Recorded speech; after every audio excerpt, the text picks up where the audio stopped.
ಮಹಾಭಾರತದ ರಹಸ್ಯಗಳು. ಈ ಕಾರ್ಯಕ್ರಮದ ಪ್ರಾಯೋಜಕರು ಆಶಿಕಾ ಅಗರಬತ್ತಿಗಳು, ಅತ್ಯುತ್ತಮ ಗುಣಮಟ್ಟದ ಸಂಕೇತ. ಸುಭದ್ರ ಗರ್ಭಿಣಿಯಾಗಿದ್ದಾಗ ಕೃಷ್ಣ ಅವಳನ್ನ ರಥದಲ್ಲಿ ಕೂರಿಸ್ಕೊಂಡು ತವ್ರ ಮನೆಗೆ ಕರ್ಕೊಂಡು ಹೋಗ್ತಾ ಇದ್ದ ಇಲ್ಲಿಂದ.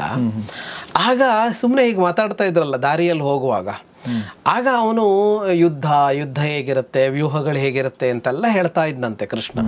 ಅರ್ಧಕ್ಕೆ ಯಾಕೆ ಹೇಳಿದ್ದು ಅನ್ನೋದು ಸ್ವಲ್ಪ ವಿಚಿತ್ರ ಅನ್ಸುತ್ತೆ.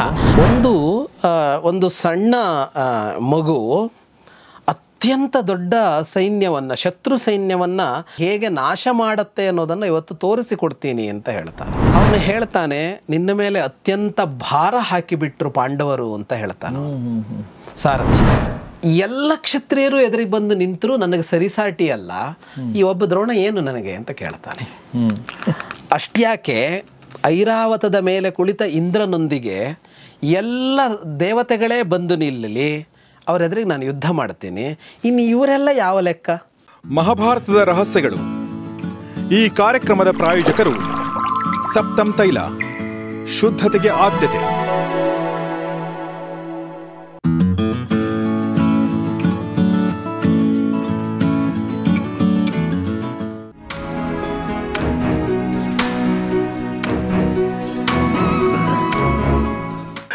ಸ್ನೇಹಿತರೆ ನಮಸ್ಕಾರ. ಗೌರೀಶ್ ಅಕ್ಕಿ ಸ್ಟುಡಿಯೋದ ವಿಶೇಷ ಕಾರ್ಯಕ್ರಮ ಮಹಾಭಾರತ ರಹಸ್ಯಗಳು, ದ ಸೀಕ್ರೆಟ್ಸ್ ಆಫ್ ಮಹಾಭಾರತ. ನಿಮಗೆಲ್ಲ ಆತ್ಮೀಯ ಸ್ವಾಗತ. ನಾನು ಗೌರೀಶ್ ಅಕ್ಕಿ.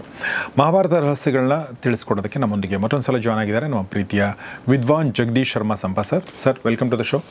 ನಮಸ್ತೆ. ನಮಸ್ತೆ. ಮಹಾಭಾರತ ಯುದ್ಧದಲ್ಲಿದ್ದೀವಿ ಮತ್ತು ಯುದ್ಧದ ಅತ್ಯಂತ ಪ್ರಮುಖ ಘಟ್ಟವನ್ನು ನಾವು ಈಗ ಪ್ರವೇಶಿಸ್ತಾ ಇದ್ದೀವಿ. ಅದರಲ್ಲೂ ಕೂಡ ನಮ್ಮ ಜನಮಾನಸದಲ್ಲಿ ನೆಲೆಯೂರುವಂಥ ಕೆಲವೊಂದು ಘಟನೆಗಳಿವೆ. ಅಂಥ ಘಟನೆಗಳಲ್ಲಿ ಒಂದು ಚಕ್ರವ್ಯೂಹ ಮತ್ತು ಅಭಿಮನ್ಯುವಿನ ಅಂತ್ಯ. ಸೊ ಈ ಒಂದು ಘಟ್ಟವನ್ನು ನಾವು ಪ್ರವೇಶಿಸ್ತಾ ಇದ್ದೀವಿ. ಸೊ ಕಳೆದ ಸಂಚಿಕೆಯಲ್ಲಿ ದ್ರೋಣರು ಚಕ್ರವ್ಯೂಹವನ್ನು ರಚನೆ ಮಾಡಿದ್ದು ಅದನ್ನು ನೋಡಿದ್ವಿ. ಮತ್ತು ಯುಧಿಷ್ಠಿರ ಅಭಿಮನ್ಯುವಿಗೆ ನೀನು ಹೋಗಿ ಗೆದ್ದು ಬಾ, ನೀನು ಹೇಗೆ ಯುದ್ಧ ಮಾಡಬೇಕು ಅಂದರೆ ಅರ್ಜುನ ಬಂದು ನಮ್ಮನ್ನು ನಿಂದಿಸಬಾರ್ದು, ಆ ಥರ ನೀನು ಹೋರಾಡಿ ಬಾ ಅನ್ನೋ ಮಾತನ್ನು ಯುಧಿಷ್ಠಿರ ಹೇಳ್ತಾ ಇರೋದನ್ನು ನಾವು ಕೇಳಿದ್ವಿ. ಬಹುಶಃ ಆತನ ಮನಸ್ಸಲ್ಲೂ ಒಂದು ಆತಂಕ ಇತ್ತು ಅನ್ಸುತ್ತೆ ಸ್ವಲ್ಪ ಮಟ್ಟಿಗೆ, ಗೊತ್ತಿಲ್ಲ ನನಗೆ. ಸೊ ಅಭಿಮನ್ಯು ಏನು ಹೇಳ್ತಾನೆ ಸರ್? ಅಭಿಮನ್ಯು ಭಾಳ ಇದರಿಂದ ಒಪ್ಕೋತಾನೆ, ಅದನ್ನು ಒಪ್ಕೊಳ್ತಾನೆ ಅಂದರೆ ಅದರ ಇದಿದೆಯಲ್ಲ, ಶಾಸ್ತ್ರದ ಕಾರಣಕ್ಕಾಗಿ ಒಪ್ಕೊಳ್ತಾನೆ ಅವನು. ಅವನ ಮಾತುಗಳಲ್ಲಿ ಅದು ಕಾಣಿಸುತ್ತೆ. ಅವನು ಹೇಳ್ತಾನೆ, ನಾನು ಚಕ್ರವ್ಯೂಹವನ್ನು ಭೇದಿಸ್ತೀನಿ, ಇದರೊಳಗೆ ಮುಳುಗುತ್ತೀನಿ ಎನ್ನುವ ಮಾತನ್ನಾಡ್ತಾನೆ ನಾನು. ದ್ರೋಣಸ್ಯ ದೃಢ ಮವ್ಯಗ್ರಂ ಅನೇಕ ಪ್ರವರಂ ಯುಧಿ ಪಿತॄಣಾಂ ಜಯಮಾಕಾಂಕ್ಷನ್ ಅವಗಾಹೇ ಭಿನದ್ಮಿಚ. ನಾನು ಇದರಲ್ಲಿ ಮುಳುಗುತ್ತೀನಿ ಈ ಯುದ್ಧದಲ್ಲಿ ಮತ್ತು ಚಕ್ರವ್ಯೂಹವನ್ನು ಭೇದಿಸ್ತೀನಿ. ಎಂತಹ ಚಕ್ರವ್ಯೂಹವನ್ನು ಅಂದರೆ ಇದು ಬಹಳ ದೃಢವಾದ ವ್ಯೂಹ. ಇದು ಅನೇಕ ಪ್ರವರಂ ಅಂತ ಹೇಳ್ತಾನೆ. ಇದು ಸುಲಭದ್ದಲ್ಲ, ಅಂಥ ಸೈನ್ಯ ಇದು. ಹಾಗೆ ಅದನ್ನು ಜೋಡಿಸಿಟ್ಟಿರೋದ್ರಿಂದಾಗಿ ಅಂಥದ್ದನ್ನು ನಾನು ಪಿತೃಣಾಂ ಜಯಮಾಕಾಂಕ್ಷನ್ ಅಂತ, ನನ್ನ ತಂದೆ ದೊಡ್ಡಪ್ಪ ಚಿಕ್ಕಪ್ಪಂದರಿಗೆ ಅಂದರೆ ತಂದೆಯಂದರ ಜಯಕ್ಕಾಗಿ ನಾನು ಇದನ್ನು ಭೇದಿಸ್ತೀನಿ ಅನ್ನುವ ಮಾತನ್ನು ಅವನು ಹೇಳ್ತಾನೆ. ಅಂದರೆ ಈ ಮಾತಲ್ಲೇ ಏನಿದೆ ಅಂತ ಅಂದರೆ, ಈ ವ್ಯೂಹವನ್ನು ನಾನು ಭೇದಿಸೋದು ಕೊನೆಯಲ್ಲಿ ಪಾಂಡವರಿಗೆ ಜಯವನ್ನು ತಂದುಕೊಡತ್ತೆ ಅಂತಲೇ ಹೊರತು ತಾನು ಇದರಲ್ಲಿ ಬದುಕಿ ಬರ್ತೀನಿ ಅನ್ನೋ ಮಾತನ್ನು ಅಭಿಮನ್ಯು ಆಡೋದಿಲ್ಲ ಇಲ್ಲಿ. ಹೌದಾ? ಅದು ಯಾಕೆ ಅಂದರೆ ಅವನು ಹೇಳ್ತಾನೆ, ನನಗೆ ಚಕ್ರವ್ಯೂಹವನ್ನು ಭೇದಿಸೋದು ಗೊತ್ತು, ತಂದೆ ನನಗದನ್ನು ಉಪದೇಶ ಮಾಡಿದ್ದಾರೆ. ಆದರೆ ನನಗೆ ಒಳಗೆ ಭೇದಿಸಿ ಹೋದ ಮೇಲೆ ಯಾವುದಾದ್ರೂ ಆಪತ್ತು ಬಂದರೆ ಅಲ್ಲಿಂದ ತಪ್ಪಿಸಿಕೊಂಡು ಹೊರಗೆ ಬರೋದು ಗೊತ್ತಿಲ್ಲ ನನಗೆ ಅಂತ ಹೇಳ್ತಾರೆ. ಉಪದಿಷ್ಟೋ ಹಿ ಮೇ ಪಿತ್ರ ಯೋಗ ಅನೀಕಸ್ಯ ಭೇದನೆ ನೋತ್ಸಹೇತು ವಿನಿರ್ಗಂತು ಅಹಂ ಕಸ್ಯಾಂಚಿದಾಪದಿ. ನನಗೆ ನುಗ್ಗೋದನ್ನು ಹೇಳಿಕೊಟ್ಟಿದ್ದಾನೆ ಇದನ್ನು ಭೇದಿಸಿ. ಆದರೆ ಹೊರಗೆ ಬರೋದು ಗೊತ್ತಿಲ್ಲ, ಹೊರಗೆ ಬರಲೇಬೇಕಾಗಿಯೂ ಇಲ್ಲ, ಸೋಲಿಸಿ ಬಿಟ್ಟರೆ ಅವರನ್ನು ತಾನಾಗೆ ಅದು ಓಪನ್ ಆಗಿಬಿಡತ್ತೆ. ಆದರೆ ಆಪತ್ತಿಗೆ ಸಿಲುಕಿಕೊಂಡ್ರೆ ಆಗ ಹಿಂತಿರುಗಬೇಕಲ್ಲ. ಸಾಧಾರಣ ಯೋಧರು ಯುದ್ಧ ಮಾಡೋದು ಹೇಗೆ ಅಂದರೆ ಆಪತ್ತಿಗೆ ಸಿಲುಕಿಕೊಂಡಾಗ ಹಿಂತಿರುಗುತ್ತಾರೆ. ಅವರು ಯುದ್ಧದಿಂದ ಹಿಮ್ಮೆಟ್ಟಿದ್ರು ಅಂತಂದ ಕೂಡಲೇ ಮತ್ತೆ ಯುದ್ಧ ಮುಂದುವರಿಯೋದಿಲ್ಲ, ಅವ್ರ ಜೊತೆಗೆ ಅಂತ ಇರೋದಲ್ವಾ. ಹಾಗೆ ಆಪತ್ತಿಗೆ ಸಿಲುಕಿಕೊಂಡ್ರೆ ಹೊರಗೆ ಬರೋದಕ್ಕೆ ಗೊತ್ತಿಲ್ಲ ನನಗೆ ಅಂತ ಹೇಳ್ತಾನೆ ಅಭಿಮನ್ಯು. ಹೌದಾ? ಹಾಂ, ಇದರಲ್ಲೇ ಗೊತ್ತಾಗೋದು ಏನು ಅಂತ ಅಂದರೆ ಪಿತೃಣಾಂ ಜಯಮಾಕಾಂಕ್ಷನ್ ಅಂತ. ನನ್ನ ತಂದೆಯರಿಗೆ ಜಯ ಸಿಗಲಿ ಅನ್ನುವ ಕಾರಣಕ್ಕಾಗಿ ನಾನು ಮುನ್ನುಗ್ಗುತ್ತಾ ಇದ್ದೀನಿ ಅಂತ. ಅಂದರೆ ತನ್ನದು ಪ್ರಾಣಾರ್ಪಣೆಯೂ ಆಗಬಹುದು ಅನ್ನುವ ಇದು ಅವನಿಗಿದೆ, ವಿವೇಚನೆ ಇದೆ ಅವನಿಗೆ, ಸ್ಪಷ್ಟ ವಿವೇಚನೆ ಇದೆ ಅವನಿಗೆ. ಇದ್ದೇ ಅವನು ಯುದ್ಧಕ್ಕೆ ಮುಂದೆ ಹೋಗೋದು ಅಂತ. ಓಕೆ, ಬಟ್ ಇದು ಬಹಳ ಇಟ್ಸ್ ಸರ್ಪ್ರೈಸಿಂಗ್. ಇದಕ್ಕೆ ಒಂದು ಕತೆ ಹುಟ್ಕೊಂಡಿದೆಯಲ್ಲ, ಕೃಷ್ಣ ಅವನಿಗೆ ಚಕ್ರವ್ಯೂಹ ಭೇದಿಸೋದನ್ನು ಹೇಳಿಕೊಟ್ಟ ಅಂತ. ಆ ಕತೆ ಹೇಗಿದೆ ಅಂತ ಅಂದರೆ, ಸುಭದ್ರ ಗರ್ಭಿಣಿಯಾಗಿದ್ದಾಗ ಕೃಷ್ಣ ಅವಳನ್ನು ರಥದಲ್ಲಿ ಕೂರಿಸ್ಕೊಂಡು ತವ್ರ ಮನೆಗೆ ಕರ್ಕೊಂಡು ಹೋಗ್ತಾ ಇದ್ದ ಇಲ್ಲಿಂದ. ಆಗ ಸುಮ್ಮನೆ ಈಗ ಮಾತಾಡ್ತಾ ಇದ್ರಲ್ಲ ದಾರಿಯಲ್ಲಿ ಹೋಗುವಾಗ, ಆಗ ಅವನು ಯುದ್ಧ ಹೇಗಿರುತ್ತೆ, ವ್ಯೂಹಗಳು ಹೇಗಿರುತ್ತೆ ಅಂತೆಲ್ಲ ಹೇಳ್ತಾ ಇದ್ದಂತೆ ಕೃಷ್ಣ. ಅವನೇ ಸಾರಥಿಯಾಗಿ ರಥ ಓಡಿಸ್ತಾ ಇದ್ದಂತೆ. ಅವಳು ಹ್ಞೂ ಹ್ಞೂ ಹ್ಞೂ ಅಂತ ಹೇಳ್ತಾ ಇದ್ಲು. ಇವನು ಹೀಗೆ ಹೇಳ್ತಾ ಚಕ್ರವ್ಯೂಹ ಅಂತಿದೆ, ಅದನ್ನು ಭೇದಿಸೋದು ಹೀಗೆ ಅಂತೆಲ್ಲ ಹೇಳ್ತಾ ಇದ್ದ. ಹ್ಞೂ ಹ್ಞೂ ಅಂತ ಮಾತ್ರ ಕೇಳ್ತಾ ಇತ್ತು, ಬೇರೆದೇನೂ ಕೇಳ್ತಾ ಇರಲಿಲ್ಲ. ಹಿಂತಿರುಗಿ ನೋಡಿದಾಗ ಅವಳು ನಿದ್ರೆ ಮಾಡಿದ್ಲು, ಅವಳಿಗೆ ನಿದ್ದೆ ಬಂದಿತ್ತು. ಆದರೆ ಗರ್ಭದಲ್ಲಿದ್ದ ಮಗು ಹ್ಞೂ ಹ್ಞೂ ಅಂತ ಕೇಳಿಸ್ಕೋತಾ ಇತ್ತು ಅಂತ. ಹಾಗೆ ಕೃಷ್ಣ ಏನು ಮಾಡ್ದ, ಅವಳಿಗೆ ನಿದ್ದೆ ಬಂದಿದೆ ಅಂತ ಅವನು ನಿಲ್ಲಿಸಿಬಿಟ್ಟ.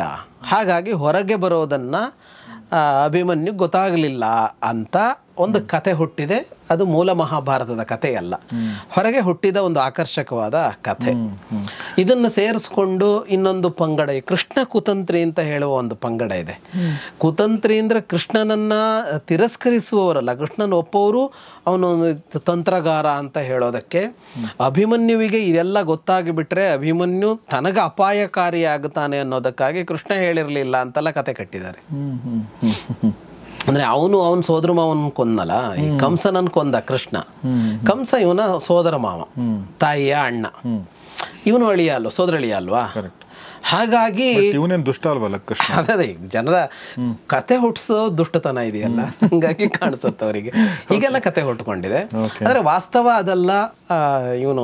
ಇವನಿಗೆ ಇದನ್ನ ಚಕ್ರವ್ಯೂಹವನ್ನ ಭೇದಿಸೋದು ಹೇಳ್ಕೊಟ್ಟಿದ್ದು ಅರ್ಜುನನೇ. ಅವನು ಅಲ್ಲೂ ಕಲ್ತಿದ್ದ, ಯಾದವರಲ್ಲೂ ಕಲ್ತಿದ್ದಾನೆ ಅವನು. ಅಭಿಮನ್ಯು ಯುದ್ಧ ವಿದ್ಯೆಯನ್ನ ಕೃಷ್ಣನ ಬಳಿಯಲ್ಲೂ ಕಲ್ತಿದ್ದಾನೆ ಅವನು. ಅರ್ಜುನನ ಹತ್ರನೂ ಕಲ್ತಿದ್ದಾನೆ, ಇಬ್ಬರ ಹತ್ರನೂ ಕಲ್ತಿದ್ದಾನೆ ಅವನು. ದ್ರೋಣರ ಹತ್ರ ಕಲ್ತಿಲ್ಲ ಅವನು, ಅವನನ್ನ ಅಲ್ಲೋಗಿ ಕಲಿಸಿದ್ರು. ಅಜ್ಜನ ಮನೆಯಲ್ಲೇ ಅವನು ಯುದ್ಧ ಕಲ್ತಿದ್ದು, ಮತ್ತೆ ಅಪ್ಪನ ಹತ್ರ ಕಲ್ತಿದ್ದು ಅವನು. ಆದರೆ ಈ ಚಕ್ರವ್ಯೂಹದ ವಿಷಯ ಕಲಿಸಿದ್ದು ಅರ್ಜುನ ಅವನಿಗೆ, ಭೇದಿಸೋದನ್ನು ಹೇಳ್ದ. ಯಾಕೆ ಅನ್ನೋದು ಗೊತ್ತಾಗೋದಿಲ್ಲ, ಅದನ್ನು ಮಾತ್ರ ಯಾಕೆ ಹೇಳಿ ಮುಂದಿನ ಇದನ್ನು ಹೇಳಲಿಲ್ಲ ಅನ್ನೋದು ಗೊತ್ತಾಗೋದಿಲ್ಲ ಅದು. ಆದರೆ ಅಷ್ಟು ಮಾತ್ರ ಗೊತ್ತಿತ್ತು, ಅದನ್ನು ಅವನು ಹೇಳ್ತಾನೆ, ನನಗೆ ಒಳಗೆ ಹೋಗೋದು ಗೊತ್ತಿದೆ, ಹೊರಗೆ ಬರೋದು ಗೊತ್ತಿಲ್ಲ. ಹೊರಗೆ ಬರೋದು ಗೊತ್ತಿಲ್ಲ ಅಂತ ಅನ್ನೋದೇ ಒಂದು ಅಪಾಯಕಾರಿಯಾದದ್ದೇನೂ ಅಲ್ಲ. ಒಳಗೋಗಿ ಛಿದ್ರಗೊಳಿಸಿಬಿಟ್ರೆ ಮುಗಿದೋಯ್ತು. ಅಪಾಯಕ್ಕೆ ಸಿಲುಕಿದಾಗ ತಪ್ಪಿಸ್ಕೊಳ್ಳೋಕೆ ಗೊತ್ತಾಗಲ್ಲ, ಅವಾಗ ಹೊರಗೆ ಬರಬೇಕಾಗತ್ತಲ್ಲ, ಅದು ಗೊತ್ತಿಲ್ಲ ಅಂತ ಹೇಳ್ತಾನೆ. ಬಟ್ ಅರ್ಧಕ್ಕೆ ಯಾಕೆ ಹೇಳಿದ್ದು ಅನ್ನೋದು ಸ್ವಲ್ಪ ವಿಚಿತ್ರ ಅನ್ಸುತ್ತೆ. ಪ್ರಾಯಶಃ ಅದು ಹೇಗಿರ್ತಿತ್ತು ಅಂತಂದರೆ, ಇದೆಲ್ಲ ವಿಶೇಷವಾದ ಕಲಿಕೆಗಳಾಗಿರುತ್ತಲ್ಲ. ಯಾವುದೋ ಸಂದರ್ಭ ಎಲ್ಲೋ ಇದ್ದಾಗ, ಈಗ ಪಾಠ ಕ್ಲಾಸ್ ಅನ್ನೋ ಥರ ಅಲ್ಲ, ಕೂತ್ಕೊಂಡು ಮಾತಾಡ್ತಾ ಇರುವಾಗ ಯಾವುದೋ ಹೇಳಿರ್ತಾರೆ, ಅಷ್ಟಕ್ಕೆ ನಿಂತೋಗಿರುತ್ತೆ, ಆ ಥರದ್ದೆಲ್ಲ ಏನೋ ಆಗಿರ್ಬೋದು. ಮೊದಲು ಅದು ಇತ್ತೀಚಿಗಲ್ವಲ್ಲ, ಇದು ವನವಾಸಕ್ಕೆ ಹೋಗೋಕ್ಕಿಂತ ಮೊದಲಾಗಿದ್ದದಲ್ಲ. ಅವರೆಲ್ಲ ಇಂದ್ರಪ್ರಸ್ಥದಲ್ಲಿದ್ದಾಗ ಪ್ರಾಯಶಃ ಅಷ್ಟು ಹೇಳ್ತಾ ಇರುವಾಗಲೇ ಅಲ್ಲಿಗೆ ಜೂಜಿ ಕರೆ ಬಂದಿರ್ಬೋದು. ನಿತ್ಯ ಏನೋ ಒಂದಿಷ್ಟು ಹೇಳ್ಕೊಡ್ತಾ ಇದ್ದಿರ್ಬೋದು ಅರ್ಜುನ. ಅಷ್ಟೊತ್ತಿಗೆ ದ್ಯೂತಕ್ಕೆ ಕರೆ ಬಂದು ದ್ಯೂತಕ್ಕೆ ಹೋದ್ರೆ ಹಾಗೆ ವನವಾಸಕ್ಕೆ ಹೋಗ್ಬಿಟ್ರಲ್ಲ, ಆಗ ಅಭಿಮನ್ಯು ಹೋಗ್ಲಿಲ್ಲ ಅವ್ರ ಜೊತೆಗೆ, ಹಾಗಾಗಿ ನಿಂತಿರ್ಬೋದು ಅದು. ಆಮೇಲೆ ಯುದ್ಧ ವಿದ್ಯೆ ಕಲಿಸೋದಕ್ಕೆ ಸಿಕ್ಕಿಲ್ಲ. ವನವಾಸ ಅಜ್ಞಾತವಾಸ ಮುಗಿದಿದ್ದಾಗ ಯುದ್ಧಕ್ಕೆ ಸಿದ್ಧರಾಗಿದೆ ಬಿಟ್ರೆ ಪಾಠ ಮಾಡುವ ಇದೇನಿರಲ್ವಲ್ಲ, ಆ ಸಾಧ್ಯತೆಗಳು ಇರ್ಬೋದು ಅನ್ಸುತ್ತೆ. ಓಕೆ, ಸೊ ಇಲ್ಲಿ ಅವನು ಸ್ಪಷ್ಟವಾಗಿ ಹೇಳ್ತಾನೆ, ನನಗೆ ಒಳಗಡೆ ಹೋಗೋದು ಗೊತ್ತು, ಆದ್ರೆ ಹೊರಗಡೆ ಬರೋದು ಗೊತ್ತಿಲ್ಲ ಅನ್ನೋ ಮಾತನ್ನು ಅವನು ಹೇಳ್ತಾನೆ. ಓಕೆ ಓಕೆ, ಈಗ ಯುಧಿಷ್ಠಿರ ಏನು ಹೇಳ್ತಾನೆ ಇದಕ್ಕೆ ಅನ್ನೋದು. ಅದಕ್ಕೆ ಯುಧಿಷ್ಠಿರ ಏನು ಹೇಳ್ತಾನೆ ಅಂತ ಅಂದರೆ,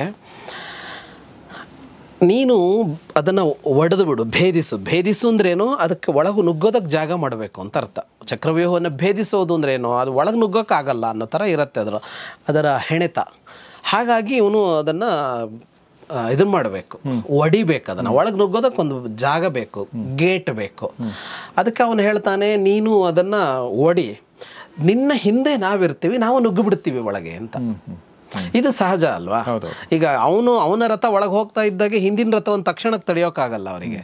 ಇವರು ಗುಂಪಾಗಿ ನುಗ್ಗುಬಿಡೋದು ಅಂತ ಹೇಳ್ತಾನೆ ಅವನು. ಭಿಂದ್ಯನೀಕಂ ಯುಧ ಶ್ರೇಷ್ಠ ದ್ವಾರಂ ಸಂಜನಯಸ್ವನಃ ಅಂತ. ನೀನು ಅದನ್ನು ಒಡೆದು ನಮಗೊಂದು ದ್ವಾರ ಮಾಡಿಕೊಡು ಒಳಗೆ ಅಂತ, ಒಳಗೆ ಹೋಗೋದಕ್ಕೆ ಒಂದು ಜಾಗ ಮಾಡಿಕೊಡು ಅಂತ. ಈ ಕಾಂಪೌಂಡ್ ಒಡೆದ ಮೇಲೆ ಉಳಿದವರು ನುಗ್ಗಬೋದಲ್ಲ. ವಯಂ ತ್ವಾಂ ಅನುಗಮಿಷ್ಯಾಮಃ ಅಂತ, ನಾವು ನಿನ್ನ ಹಿಂದೆ ತಕ್ಷಣ ಬರ್ತೀವಿ ಅಂತ ಅವನು ಹೇಳ್ತಾನೆ. ಅದು ಹೇಳ್ತಾ ಇದ್ದ ಹಾಗೆ ಭೀಮನು ಅದೇ ಭರವಸೆ ಹೇಳ್ತಾನೆ, ನಿನ್ನ ಹಿಂದೆ ನಾನಿರ್ತೀನಿ ಅಂತ, ನಿನ್ನ ರಥದ ಹಿಂದೆ ನಾನಿರ್ತೀನಿ. ಅಹಂ ತ್ವಾಂ ಅನುಗಮಿಷ್ಯಾಮಿ. ನನ್ನ ಹಿಂದೆ ದೃಷ್ಟದ್ಯುಮ್ನ, ಸಾತ್ಯಕಿ, ಪಾಂಚಾಲ ವೀರರು, ಕೇಕಯರು, ಮತ್ಸ್ಯರು, ಪ್ರಭದ್ರಕರು, ಇಷ್ಟೂ ಜನ ನಿನ್ನ ಹಿಂದೆ ನುಗ್ಗಿಬಿಡ್ತೀವಿ ಒಳಗೆ ಅಂತ ಭೀಮ ಹೇಳ್ತಾನೆ. ಭೀಮ ಹೇಳುವಾಗ ಯುಧಿಷ್ಠಿರನ ಹೆಸರು ಹೇಳೋದಿಲ್ಲ ಅವನು. ಅಂದರೆ ಯುಧಿಷ್ಠಿರನು ನಿನ್ನಿಂದ ನಾವು ಬರ್ತೀವಿ ಅಂತ ಯುಧಿಷ್ಠಿರ ಹೇಳಿದ್ದು. ಆದರೆ ಭೀಮ ಪಟ್ಟಿ ಕೊಡುವಾಗ ಯಾರು ಒಳಗೆ ಹೋಗಬೇಕು ಅಭಿಮನ್ಯುವಿನ ಹಿಂದೆ ಅಂತ ಪಟ್ಟಿ ಕೊಡ್ತಾನೆ, ಯುಧಿಷ್ಠಿರನ ಹೆಸರು ಹೇಳೋದಿಲ್ಲ. ಒಂದು ಇದೇನು ಅಂತ ಅಂದರೆ, ಈಗ ಯುಧಿಷ್ಠಿರನನ್ನು ಬಂಧಿಸಬೇಕು ಅಂತಲೇ ಅಲ್ವಾ ಇಷ್ಟೆಲ್ಲ ಇದು. ಹಾಗಾಗಿ ಚಕ್ರವ್ಯೂಹದ ಒಳಗೆ ಯುಧಿಷ್ಠಿರ ಬರೋದು ಬೇಡ ಅಂತ ಭೀಮನಿಗೆ ಇದ್ದಿರಬಹುದು. ನಾವಷ್ಟು ಜನ ಒಳಗೆ ಹೋಗ್ತೀವಿ, ಯುಧಿಷ್ಠಿರ, ನಕುಲ, ಸಹದೇವ, ಉಪಪಾಂಡವರು ಇವರುಗಳೆಲ್ಲ ಹೊರಗಡೆ ಇರಲಿ, ಶಿಖಂಡಿ ಇವರುಗಳೆಲ್ಲ ಹೊರಗಡೆ ಇರಲಿ ಅಂತ ಇದ್ದಿರ್ಬೋದು ಅವನಿಗೆ. ಹಾಗಾಗಿ ನಾವುಗಳು ನಿನ್ನಿಂದ ಬರ್ತೀವಿ ಅಂತ ಭೀಮ ಹೇಳ್ತಾನೆ. ನೀನು ಒಳಗೆ ನುಗ್ಗಿದವನು ಅಲ್ಲಲ್ಲಿ, ಇನ್ನೊಂದು ಹೇಳ್ತಾನೆ ಭೀಮ, ನೀನು ಒಳಗೆ ನುಗ್ಗಿದವನು ಅಲ್ಲಲ್ಲಿ ಒಡಿತಾ ಬಂದ್ಬಿಡು ಅಂತ. ಅಂದರೆ ವ್ಯೂಹಂ ತತ್ರ ಪುನಃ ಅಂತ, ಎಲ್ಲೆಲ್ಲಿ ಸಾಧ್ಯವೋ ಅಲ್ಲಿ ಒಡಿತಾ ಹೋಗ್ಬಿಡು ನೀನು, ಅಲ್ಲೆಲ್ಲ ಕಡೆಯಿಂದ ನಮ್ಮವ್ರು ನುಗ್ಬಿಡ್ಲಿ ಒಳಗೆ ಅಂತ ಭೀಮನ ಯೋಜನೆ. ಹಾಗಾಗಿ ಇಲ್ಲಿಗ ಅವನಿಗೆ ಹೊರಗೆ ಬರೋದಕ್ಕೆ ಗೊತ್ತಿಲ್ಲ ಅನ್ನೋದು ಇವ್ರು ಯಾರಿಗೂ ಒಂದು ಮುಖ್ಯ ವಿಷಯ ಅಂತ ಅನ್ಸೋದಿಲ್ಲ. ಆದರೆ ಅಲ್ಲೊಂದು ಬೇರೆದೊಂದು ನಡೆಯುತ್ತೆ, ಅದು ಮುಂದೆ ಬರುತ್ತಲ್ಲ, ಅದು ಹೇಳೋಣ. ಇವ್ರಿಗೆ ನುಗ್ಗೋದಕ್ಕೆ ಆಗೋದಿಲ್ಲ, ಆ ಕಾರಣ ಇವ್ರು ಯಾರಿಗೂ ಗೊತ್ತಿರೋದಿಲ್ಲ, ಹಾಗೆ ಸಾಧ್ಯ ಇದೆ ಅನ್ನೋದು ಅದೊಂದು ಬೇರೆ ವಿಷಯ. ಅದು ಯಾಕೆಂದ್ರೆ ಏನೇ ಅಂದರೂ ಈ ಪ್ಲ್ಯಾನ್ ಇದೆಯಲ್ಲ, ಇದು ಸರಿನೇ ಇದೆ, ಇದಕ್ಕೆ ಇದೇನೂ ಇಲ್ಲ, ಈ ಸಾಧ್ಯತೆ 100% ಅಂತ. ಹಾಗಾಗಿ ಅವ್ರು ಯಾರಿಗೂ ಅಭಿಮನ್ಯುವಿಗೆ ಹೊರಗೆ ಬರೋದಕ್ಕಾಗಲ್ಲ ಅನ್ನೋದು ವಿಷಯ ಆಗಲಿಲ್ಲ. ಅಭಿಮನ್ಯುವೇ ಒಬ್ಬನೇ ಒಳಗೆ ನುಗ್ಗಿ ಯುದ್ಧ ಮಾಡಬೇಕು ಅಂತ ಇವ್ರು ಯಾರು ಕಳಿಸಿದ್ದು ಅಲ್ಲ. ಅಭಿಮನ್ಯು ಯಾಕೆ ಬೇಕು ಅವರಿಗೆ ಅಂದರೆ ಅದನ್ನು ಒಡೆಯೋದಕ್ಕೆ ಮಾತ್ರ ಬೇಕು, ಉಳಿದಂತೆ ಇಡೀ ಸೇನೆ ಒಳಗೆ ಹೋಗುತ್ತೆ ಅಂತಲೇ ಇದ್ದಿದ್ದು. ಅದಕ್ಕೆ ಅಭಿಮನ್ಯು ಉತ್ತರ ಕೊಡ್ತಾನೆ, ನಾನು ದ್ರೋಣರ ಈ ಸೈನ್ಯವನ್ನು ನುಗ್ಗುತ್ತೀನಿ. ಹೇಗೆ ಅಂದರೆ ಪತಂಗ ಇವ ಸಂಕ್ರುದ್ಧೋ ಜ್ವಲಿತಂ ಜಾತವೇದಸಂ ಅಂತ. ಜೋರಾಗಿ ಉರಿತಾ ಇರುವ ಇದಿರುತ್ತಲ್ಲ, ಬೆಂಕಿ ಇರುತ್ತಲ್ಲ, ಕಾಡಿಗೆ ಚಿಂತರವೋ ಎಲ್ಲೋ ಉರಿತಾ ಇದ್ದರೆ ಈ ಪತಂಗಗಳು ಇರ್ತಾವಲ್ಲ, ಚಿಟ್ಟೆಗಳು, ಅವುಗಳು ಹೋಗಿ ಹೋಗಿ ಬೀಳ್ತಾವಂತೆ ಅದರಲ್ಲಿ. ಅವಕ್ಕೆ ಯಾಕೆ ಅಂದರೆ ಆ ಬೆಂಕಿಯ ಬಣ್ಣ ಇದೆಯಲ್ಲ, ಅದು ಅವ್ರನ್ನ ಸೆಳೆಯುತ್ತೆ. ಅದೇನೋ ಅಂತ ಅಂದ್ಕೊಂಡು ಹೋಗ್ತಾರೆ, ಅದು ಬೆಂಕಿ ಅಂತ ಗೊತ್ತಾಗಲ್ಲ ಅವುಗಳಿಗೆ ಅಂತ. ಬೆಂಕಿ ಬಂದು ಸುಡೋದಲ್ಲ, ಇವರೇ ಬೆಂಕಿಗೆ ಹಾರಿಸತೋಗೋದು ಅದು ಅಂತ. ನಾನು ದ್ರೋಣರ ಈ ಸೇನೆಯನ್ನು ಉರಿಯುತ್ತಿರುವ ಬೆಂಕಿಗೆ ಪತಂಗ ಹೋಗಿ ಬೀಳುವಂತೆ ಬೀಳ್ತೀನಿ ಅಂತ ಅಭಿಮನ್ಯು ಮಾತಾಡ್ತಾನೆ. ಅಂದರೆ ಭೀಮ ಮತ್ತು ಯುಧಿಷ್ಠಿರ ಇಷ್ಟು ಮಾತಾಡಿದ ಮೇಲೂ ಅಭಿಮನ್ಯುವಿಗೆ ಅವನ ಇದು ಬೇರೆನೇ ಇದೆ ಅಂತ. ಅಂದರೆ ನಿಮಗೆ ಬರೋದಕ್ಕಾಗಲ್ಲ ಅಂತಲ್ಲ ಅವನು ಹೇಳ್ತಾ ಇರೋದು, ಅದಿಲ್ಲದೆಯೂ ನಾನು ನುಗ್ಗುತ್ತೀನಿ ಅನ್ನೋ ಭರವಸೆ ಅವನದ್ದು ಅಂತ. ಅಂದರೆ ತಾನು ಇದನ್ನು ಭೇದಿಸಿ ಪ್ರಾಣಾರ್ಪಣೆಗೂ ಸಿದ್ಧ ಅನ್ನುವ ಅಭಿಪ್ರಾಯವನ್ನೇ ಅವನು ಹೇಳ್ತಾ ಇರೋದು. ಓಕೆ, ಯಾಕೆಂದ್ರೆ ಆ ಎಕ್ಸಾಂಪಲ್ಲೇ ಅದು it's not the right example. ಅಂದರೆ ನನಗಿದ್ದ ಗೆದ್ದು ಬರ್ತೀನಿ ಅನ್ನೋದು ಬೇರೆ, ಇಲ್ಲಿ ನಾನು ಪತಂಗ ಥರ ಬೆಂಕಿಗೆ ಬೀಳ್ತೀನಿ ಅಂದರೆ ಇಟ್ಸ್ ಆತ್ಮಾಹುತಿನೇ ಅದು. ಮತ್ತು ಅವನಿಗೆ ಎರಡು ಸ್ಪಷ್ಟತೆ ಇದೆ. ಒಂದು, ಅದು ಉರಿತಿರೋ ಬೆಂಕಿ ಅಂತ ಅದರ ಸಾಮರ್ಥ್ಯ ಗೊತ್ತಿದೆ. ಆ ಉರಿತಿರುವ ಬೆಂಕಿಗೆ ತಾನೊಬ್ಬನೇ ಹೋಗೋದು ಅದು ಚಿಟ್ಟೆ ಬಿದ್ದಂತೆ ಅಂತ. ಅಂದರೆ ತಾನು ಸಮರ್ಥ ಏನೋ ಮಾಡಿಬಿಡ್ತೇನೆ ಆಗೋಲ್ಲ ಅಂತ ಗೊತ್ತು ಅಂತ ಆಡ್ತಾರೆ ಅವರು. ಶತ್ರುವಿನ ಎದುರಿಗೆ ಹೋದಾಗ ನಾನೊಬ್ಬನೇ ಸಾಕು, ನಿನ್ನನ್ನು ತೆಗಿತೀನಿ ಅನ್ನೋ ಮಾತಾಡ್ತಾರೆ. ಆದರೆ ವಾಸ್ತವ ಗೊತ್ತಿರುತ್ತೆ. ಒಂದು ವೀರಾವೇಶದ ಮಾತು ಬೇರೆ ಆಡ್ತಾರೆ, ಆದರೆ ಒಳಗೆ ಪಕ್ಕ ಲೆಕ್ಕಾಚಾರ ಇರುತ್ತೆ. ತಾನು ಎಂಥ ಶೂರನಾಗಿದ್ರೂ ಅಷ್ಟು ಜನ ಶೂರರ ನಡುವೆ ಸಿಲುಕಿಕೊಂಡ್ರೆ ಮುಗೀತು ಅಂತ ಗೊತ್ತಿರುತ್ತೆ ಅಲ್ಲಿ. ಹೇಳ್ತಾನೆ, ಇವತ್ತು ಎಂಥ ಕೆಲಸ ಮಾಡ್ತೀನಿ ನಾನು ಅಂತ ಅಂದರೆ ಎರಡೂ ವಂಶಕ್ಕೂ ಹಿತವಾಗುವಂಥದ್ದನ್ನು ಕೆಲಸ ಮಾಡ್ತೀನಿ ಅಂತ. ತತ್ಕರ್ಮಾದ್ಯ ಕರಿಷ್ಯಾಮಿ ಹಿತಂ ಯದ್ ವಂಶಯೋರ್ದ್ವಯೋಹೋ ಅಂತ. 2 ವಂಶ ಅಂದರೆ ಮಕ್ಕಳನ್ನು ಮಕ್ಕಳು ಒಳ್ಳೆ ಕೆಲಸ ಮಾಡಿದರೆ ಅದರ ಇದನ್ನು 2 ವಂಶದವರು ತಗೊಳ್ತಾರೆ, 2 ಮನೆಯವರು, ಮನೆತನದವರು. ಒಂದು ಇವನ ಮನೆತನದವ್ರು ತಗೊಂಡ್ರೆ ಇನ್ನೊಂದು ತಾಯಿಯ ತವರು ಮನೆಯವರು ಇರ್ತಾರೆ, ಅಜ್ಜನ ಮನೆಯವರು. ನಮ್ಮನೆ ಮೊಮ್ಮಗು ಅಂತ ಅಲ್ಲಿ ಹೇಳ್ಕೊತಾರೆ, ನಮ್ಮ ಮೊಮ್ಮಗು ಅಥವಾ ನಮ್ಮ ಇಂಥವಳ ಮಗ ಅಂತಲೇ ಹೇಳ್ಕೊತಾರಲ್ಲ. ಹಾಗಾಗಿ ಯಾವುದೇ ಒಬ್ಬ ವ್ಯಕ್ತಿ ಒಳ್ಳೆ ಕೆಲಸ ಮಾಡಿದರೆ ಅದು 2 ಮನೆತನದವರಿಗೂ ಅದರ ಲಾಭ ಇರುತ್ತಲ್ಲ. ಹಾಗಾಗಿ 2 ವಂಶಕ್ಕೆ ಹಿತವಾಗೋದು ಯಾವುದೋ ಆ ಕೆಲಸ ಮಾಡ್ತೀನಿ. ಮತ್ತು ಅಪ್ಪ ಮತ್ತು ಮಾವ ಇಬ್ಬರಿಗೂ ನನ್ನ ಮೇಲಿನ ಪ್ರೀತಿ ಹೆಚ್ಚಾಗುವಂಥ ಕೆಲಸ ಮಾಡ್ತೀನಿ ಅಂತ ಹೇಳ್ತಾನೆ. ಮಾತುಲಸ್ಯಚ್ಚ ಯಾ ಪ್ರೀತಿ ಭವಿಷ್ಯತಿ ಪಿತುಶ್ಚಮೆ ಅಂತ, ಅಂದರೆ ಕೃಷ್ಣಾರ್ಜುನರು. ಓಕೆ, ಇಬ್ಬರ ಪ್ರೀತಿ ನನ್ನ ಮೇಲೆ ಹೆಚ್ಚಾಗುವಂತೆ ಮಾಡ್ತೀನಿ ಅಂತ. ಒಂದು ಸಣ್ಣ ಮಗು ಅತ್ಯಂತ ದೊಡ್ಡ ಸೈನ್ಯವನ್ನು, ಶತ್ರು ಸೈನ್ಯವನ್ನು ಹೇಗೆ ನಾಶ ಮಾಡುತ್ತೆ ಅನ್ನೋದನ್ನು ಇವತ್ತು ತೋರಿಸಿಕೊಡ್ತೀನಿ ಅಂತ ಹೇಳ್ತಾನೆ. ಶಿಶುನೈಕೇನ ಸಂಗ್ರಾಮೆ ಕಾಲ್ಯಮಾನಾನಿ ಸಂಘಶಃ ಅದ್ಯದ್ರಕ್ಷಂತಿ ಭೂತಾನಿ ದ್ವಿಷತ್ ಸೈನ್ಯಾನಿ ವೈಮಯ ಅಂತ ಇಷ್ಟು ಮಾತನ್ನು ಅವನು ಹೇಳ್ತಾನೆ. ಇದಕ್ಕೆ ಯುಧಿಷ್ಠಿರ ಹೇಳ್ತಾನೆ, ನಿನ್ನ ವೀರಾವೇಶದ ಮಾತುಗಳಿದೆಯಲ್ಲ ಅದರಂತೆ ನಿನ್ನ ಬಲ ವರ್ಧಿಸಲಿ, ನಿನ್ನ ಶಕ್ತಿ ವರ್ಧಿಸಲಿ ಅಂತ ಆಶೀರ್ವಾದ ಮಾಡ್ತಾನೆ ಯುಧಿಷ್ಠಿರ. ಆಮೇಲೆ ಅವನಿಗೆ ಇನ್ನೂ ಒಂದು ಕ್ಲಾರಿಟಿನೂ ಇದೆ, ಅಂದರೆ ಶಿಶು ಅನ್ನೋದು ಕೂಡ ಗೊತ್ತಿದೆ ಅವನಿಗೆ ತಾನು. ಹೌದು, ಸಣ್ಣವ ಅನ್ನೋದು ಅವನಿಗೆ ಗೊತ್ತೇ ಇದೆ. ಮೊದಲನೇ ಯುದ್ಧದ ಅನುಭವ ಇಲ್ಲ. ಈಗ ವೀರ ಶೂರ ಅಸ್ತ್ರಗಳು ಗೊತ್ತಿದೆ, ಶಸ್ತ್ರಗಳು ಗೊತ್ತಿದೆ ಅನ್ನೋದು ಬೇರೆ. ಯುದ್ಧದಂತಹ ವಿಷಯಗಳಲ್ಲಿ ಯಾವಾಗಲೂ, ಯುದ್ಧ ಅಂತಲೇ ಅಲ್ಲ, ಯಾವುದೇ ಕ್ಷೇತ್ರದಲ್ಲಾದ್ರೂ ಮನುಷ್ಯನಿಗಿರುವ ಸಾಮರ್ಥ್ಯ ಕೌಶಲಗಳು ಬೇರೆ, ಅಥವಾ ಅಧ್ಯಯನ ಇನ್ನೊಂದು ಬೇರೆ, ಅನುಭವ ಅನ್ನೋದು ಬೇರೆನೇ ಇರುತ್ತೆ ಅಂತ. ಹೊಸ ವೈದ್ಯನಿಗಿಂತ ಹಳೆ ರೋಗಿ ಮೇಲು ಅಂತ ಕನ್ನಡದಲ್ಲಿ ಒಂದು ಗಾದೆ ಇದೆ. ಹಾಗಾಗಿ ಇವನು ಓದ್ಕೊಂಬಂದಿರ್ಬೋದು, MBBS MD ಏನು ಬೇಕಿದ್ರೂ ಮಾಡಿರ್ಬೋದು, ಆದರೆ ಔಷಧ ತಗೊಂಡು ಅನುಭವ ಅವನಿಗೆ ಹೆಚ್ಚಿದೆ ಅಂತ. ಡಾಕ್ಟ್ರೆ ಇದು ಅಷ್ಟು ವರ್ಕೌಟ್ ಆಗಲ್ಲ, ಇನ್ನೊಂದು ಕೊಡಿ ಅಂತ ಹೇಳ್ತಾನೆ ಎಷ್ಟೋ ಪೇಷಂಟ್ಗಳು. ಹಾಗಾಗಿ ಅನುಭವ ಅನ್ನೋದರ ಕೊರತೆ ಅನ್ನೋದು ಇದ್ದೇ ಇದೆ. ಅದರಲ್ಲೂ ರಣರಂಗದ ಕ್ಷೇತ್ರದಲ್ಲಿ ಅನುಭವ ಬಹಳ ಮುಖ್ಯ ಆಗತ್ತೆ. ಆ ಅನುಭವ ಇಲ್ಲದೆಯೂ ಅಭಿಮನ್ಯು ಮತ್ತು ಉಪಪಾಂಡವರು ಹೀಗೆ ಯುದ್ಧ ಮಾಡಿದ್ರು ಅನ್ನೋದು ಬಹಳ ದೊಡ್ಡದು ಅಂತ ಅನ್ಸುತ್ತೆ. ಹಾಗಾಗಿಯೇ ನಮ್ಮಲ್ಲಿ ಸೈನ್ಯದಂತಲ್ಲಿ ಯುವಕರಾಗಿ ಶಕ್ತಿಶಾಲಿಗಳಾಗಿದ್ದರೂ ನೇತೃತ್ವ ಅವ್ರ ಕೈಲಿರಲ್ಲ, ಹಿರಿಯರ ಕೈಲಿ ಇರುತ್ತೆ. ಇವರನ್ನು ನಿಧಾನವಾಗಿ ಅವರನ್ನು ತೊಡಗಿಸ್ತಾ ಪ್ರಮೋಷನ್ ಕೊಟ್ಟು ಮೇಲೆ ತಗೊಂಡು ಹೋಗ್ತಾರೆ. ಯುದ್ಧ ಅಂತಲೇ ಅಲ್ಲ, ಬೇರೆ ಕಡೆಯಲ್ಲೂ ಹಾಗೆ ಅಲ್ವಾ ಅಂತ. ಈಗ ಫ್ರೆಷರ್ಸ್ ಅಂತ ಯಾರು ಇರ್ತಾರೋ ಅವರಿಗೆ ಯಾವಾಗಲೂ ಶಕ್ತಿ ಜಾಸ್ತಿ, ಸಾಮರ್ಥ್ಯ ಜಾಸ್ತಿ ಅವರಿಗೆ, ಯಾವುದೇ ಕ್ಷೇತ್ರದಲ್ಲಾದರೂ. ಆಮೇಲೆ ಸಮಕಾಲೀನವಾದದ್ದನ್ನು ಅವ್ರು ಓದ್ಕೊಂಡ್ಬಂದಿರ್ತಾರೆ. ಒಂದು ಕಂಪನಿಯಲ್ಲಿ ಕೆಲಸ ಮಾಡ್ತಾ ಇರುವ ಒಬ್ಬ ಸೀನಿಯರಿಗೆ 50-55 ವರ್ಷ ಆಗಿದ್ರೆ, ಈಗ ಹೊರಗೆ ಬಂದವನಿಗೆ ಇವತ್ತಿನ ಮಾರ್ಕೆಟ್ ಏನು ಅನ್ನೋದು ಗೊತ್ತಿರುತ್ತೆ ಅವನಿಗೆ.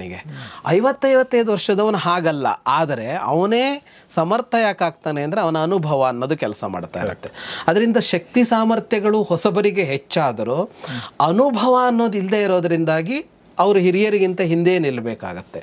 ಇಲ್ಲಿ ಅವನಿಗೆ ಶಿಶು ಅನ್ನುವಾಗ ಆ ಭಾವದಲ್ಲಿ ಹೇಳ್ತಾನೆ ಅವನು. ಅಂದರೆ ಅಲ್ಲಿರೋರೆಲ್ಲ ನುರಿತ ಯೋಧರು ಅಂತ. ಒಬ್ಬೊಬ್ಬರು ಎಷ್ಟೆಷ್ಟೋ ಯುದ್ಧವಾಡದವರು, ಭಾಳ ಹೊಸಬ್ರು ಅಂದರೆ ಯಾರೋ ದುರ್ಯೋಧನನ ಮಗ, ದುಶ್ಯಾಸನನ ಮಗ, ಕರ್ಣನ ಮಗ, ಲಕ್ಷ್ಮಣ ಅಥವಾ ಋಷಸೇನ, ಇಂಥವರನ್ನು ಹೊರತುಪಡಿಸಿದ್ರೆ ಅಲ್ಲಿರೋರೆಲ್ಲ ಯುದ್ಧದ ಅನುಭವ ವ್ಯಾಪಕವಾಗಿರೋರೇನೆ.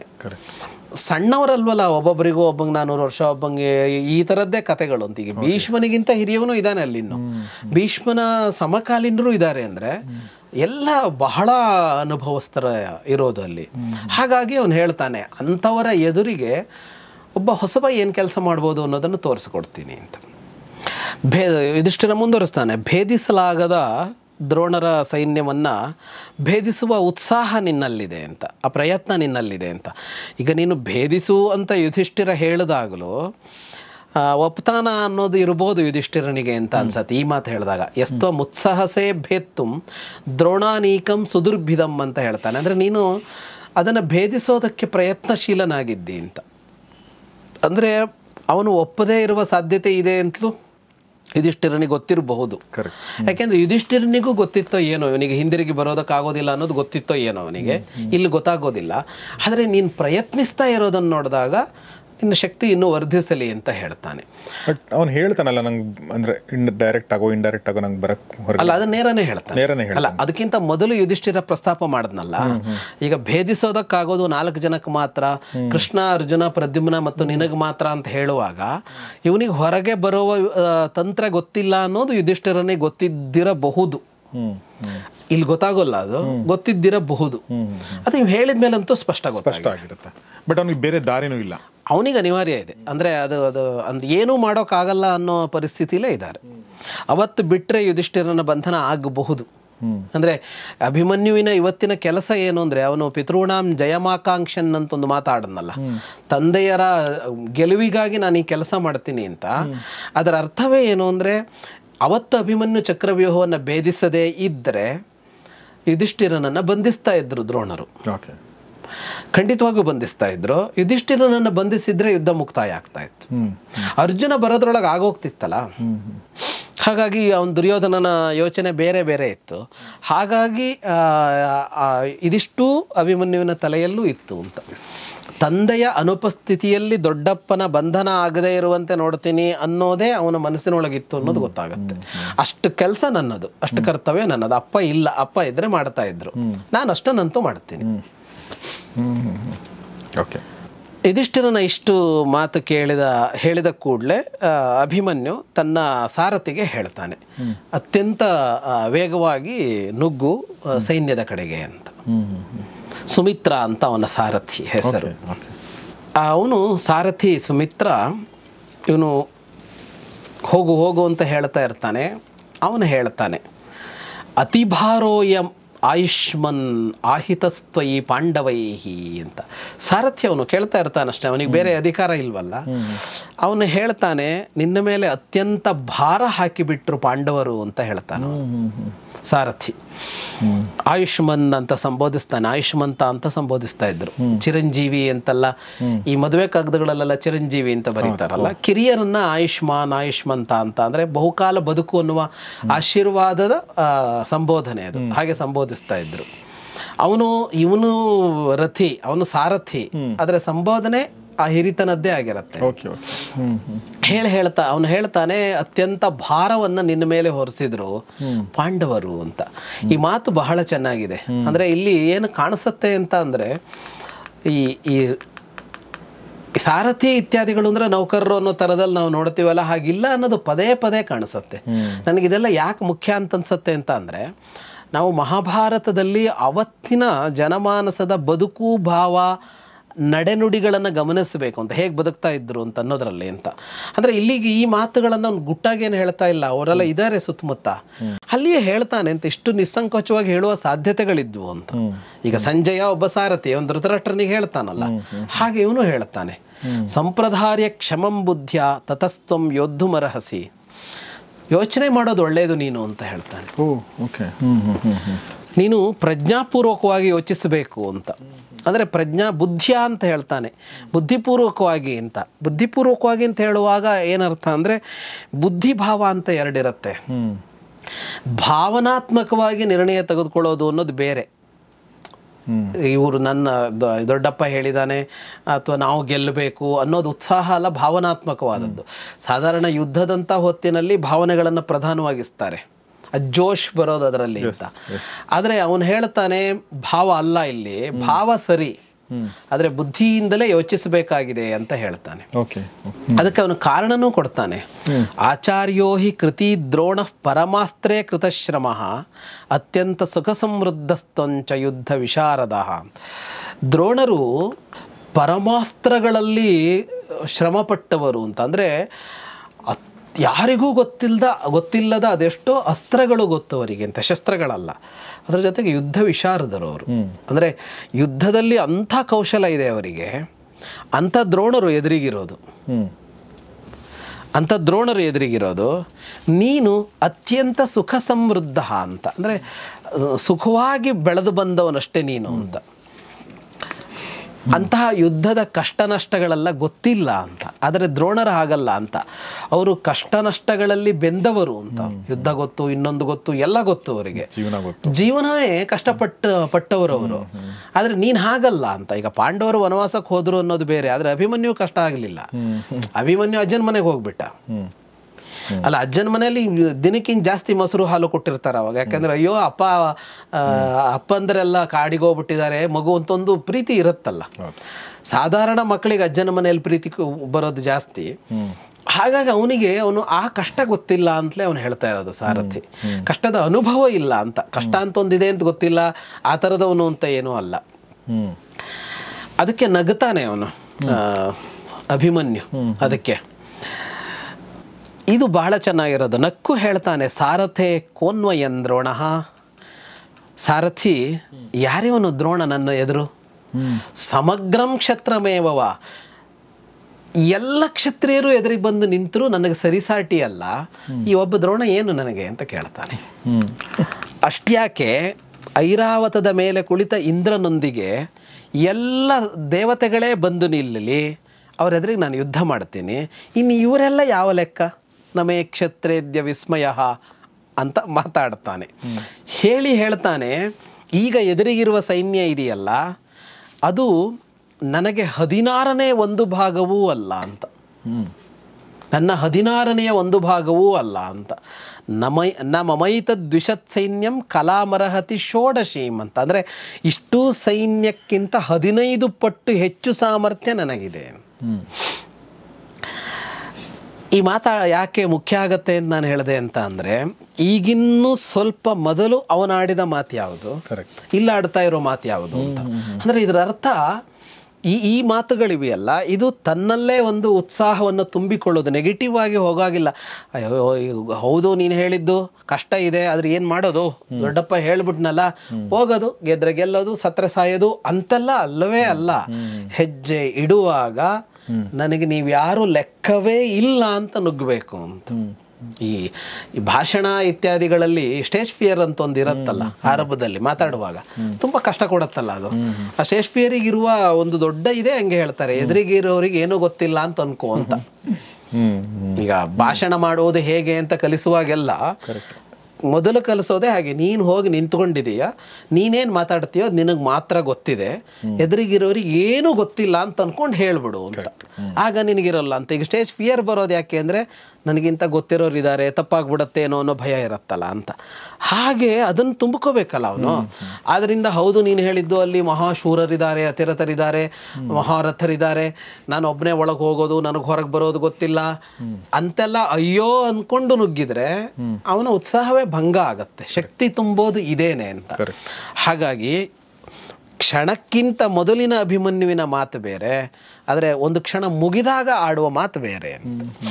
ಆಮೇಲೆ ಅವನಿಗೂ ಉತ್ಸಾಹ ತುಂಬಬೇಕು, ಅವನ ಸಾರಥಿಗೂ ತುಂಬಬೇಕು, ಅಲ್ಲಿರುವಂಥವ್ರು ಎಲ್ಲರಿಗೂ ಸಾರಥಿಗೂ ತುಂಬಬೇಕು. ಸಾರಥಿ ಅಲ್ಲಿ ಹೋಗಿ ನಿಂತ್ಕೊಳ್ಳೋನೀಗ ಈಗ ಸಾವು ಬದುಕಿನ ಹೋರಾಟ ರಥಿಯದ್ದು ಮಾತ್ರ ಅಲ್ಲ, ಸಾರಥಿಯದ್ದು ಇದೆ ಅಂತ.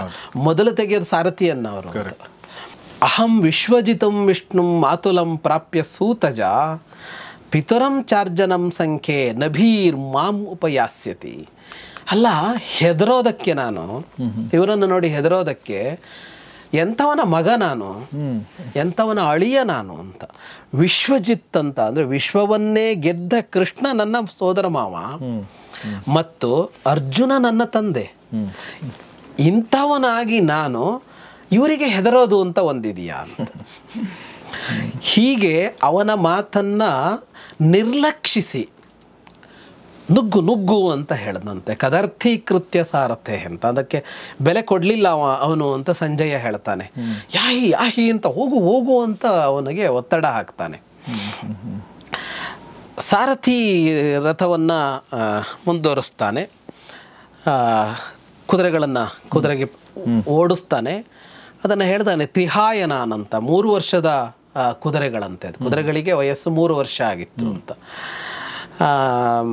ನಾತಿಹೃಷ್ಟಮನಾಹ ಅಂತ, ಇವನಿಷ್ಟು ಹೇಳಿದ್ರೂ ಅವನಿಗೆ ಸಂತೋಷ ಇರಲಿಲ್ಲ ಸಾರಥಿಗೆ ಅಂತ.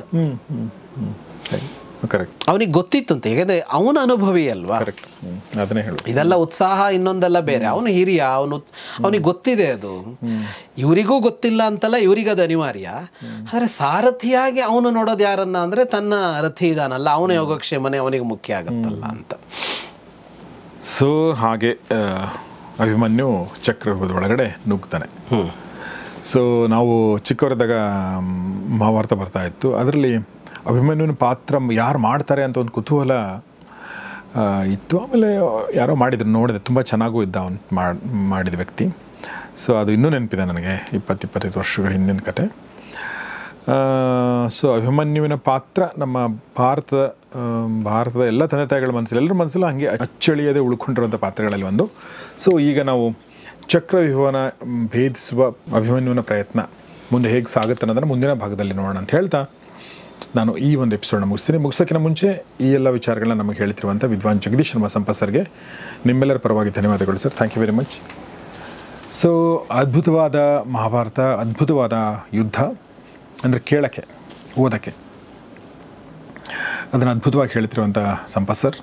ಸೊ ಮುಂದುವರಿಸೋಣ. ಮುಂದಿನ ಎಪಿಸೋಡ್ನಲ್ಲಿ ಶೇರ್ ಮಾಡಿ, ಕಮೆಂಟ್ ಮಾಡಿ, ಲೈಕ್ ಮಾಡಿ ಮತ್ತು ಚಾನಲ್ನ ಸಬ್ಸ್ಕ್ರೈಬ್ ಮಾಡಿದ್ರೆ ಸಬ್ಸ್ಕ್ರೈಬ್ ಮಾಡಿ. ನೋಡ್ತಾರೆ ಗೌರಿಶಕ್ತಿ ಸ್ಟುಡಿಯೋ, ನೋಡ್ತಾರೆ ಮಹಾಭಾರತ ರಹಸ್ಯಗಳು. ನಮಸ್ಕಾರ. ಮಹಾಭಾರತದ ರಹಸ್ಯಗಳು ಈ ಕಾರ್ಯಕ್ರಮದ ಪ್ರಾಯೋಜಕರು ಆಶಿಕಾ ಅಗರಬತ್ತಿಗಳು, ಅತ್ಯುತ್ತಮ ಗುಣಮಟ್ಟದ ಸಂಕೇತ. ಈ ಕಾರ್ಯಕ್ರಮದ ಪ್ರಾಯೋಜಕರು ಸಪ್ತಮ್ ತೈಲ, ಶುದ್ಧತೆಗೆ ಆದ್ಯತೆ.